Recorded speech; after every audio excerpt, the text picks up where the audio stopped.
Hey, how you doing? Bob Oakes here. Look at all this beautiful grasses and stuff in behind us here. We're in the Wild Patch, January 16th, 2018, and we're talking wildlife gardening and why we like it and why we like to express the need for expansion of wildlife gardening and what it really means. I'm doing a little chat for Horticultural Society coming up here at the end of the month, and so I've been doing some thinking about it and some studying on some things. And when we think wildlife, we immediately kind of go toward the mammals, or foxes and deer and wolves and raccoons and all those things. But I've got digging around and sort of started to really take a look at wildlife gardening over the last couple of years. I've really sort of determined that it all starts with insects. We've seen a decline in our bird populations because of lack of insects for a lot of reasons. Agricultural practices, habitat loss, climate change, all kinds of things have affected the insects.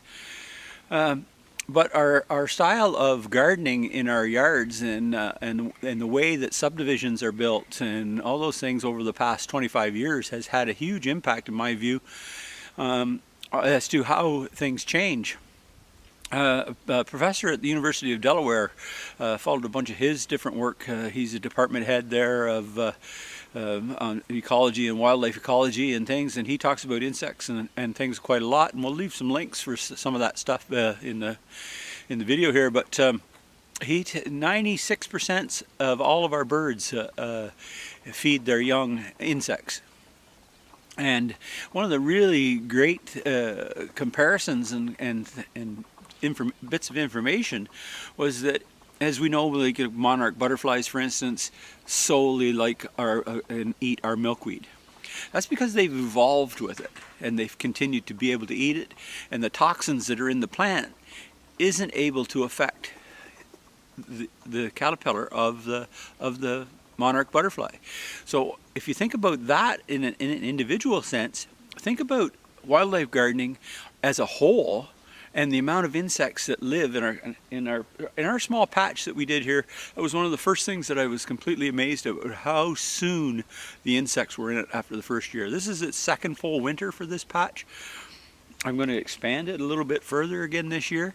It's an amazing ecosystem. But with insects, they're only able to exist in habitat that they've evolved with. So if we bring in ornamental foliage from Asia or Europe or any of those areas, our insects aren't able to eat it and therefore aren't able to forage and or survive. Then the other thing that we've done is we've become insect crazy. We can't stand insects anywhere. We're spraying for insects. We're spraying our gardens or lawns and everything to get rid of insects. And insects are the sort of the basis of where we start with our ecology.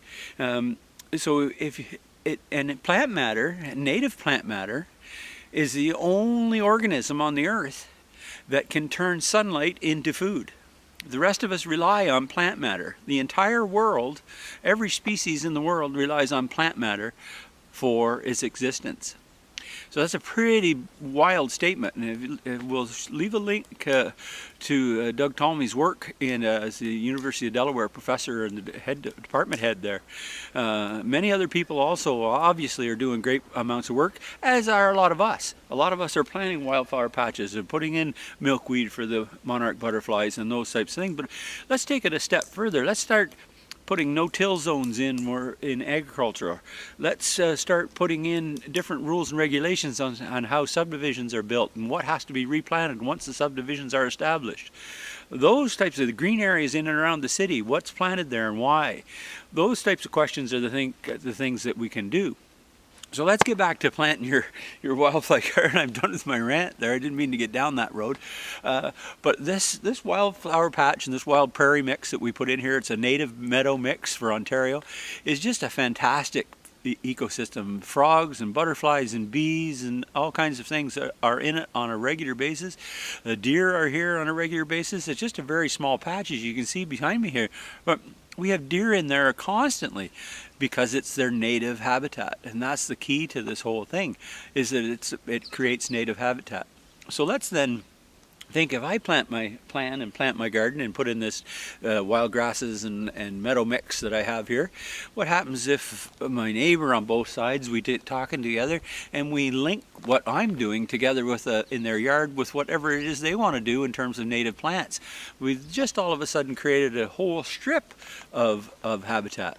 And I think that's where the planning stage is, and where the things that we can do to really enhance our environment and continue to make change as we go forward. And let's start it with our insects, with our wildlife patches that are designed to feed the insects, designed to feed the bees, designed to feed the butterflies, the monarch butterflies and all the other butterflies. And the other thing is, it's absolutely beautiful to look at. The color and the continuous bloom that takes place in this patch is absolutely amazing. It starts early summer and then continues to bloom right straight through into frost of October and November. It's absolutely beautiful. We'll leave all kinds of links on and some information about things, but certainly subscribe to our YouTube channel, subscribe to and follow us on Instagram and Facebook and all those places, as we're continuing to talk about all these resources and things that are available. It's just a fantastic time to be alive. Hope you're having yourself a great day, and we'll talk to you soon. Thanks.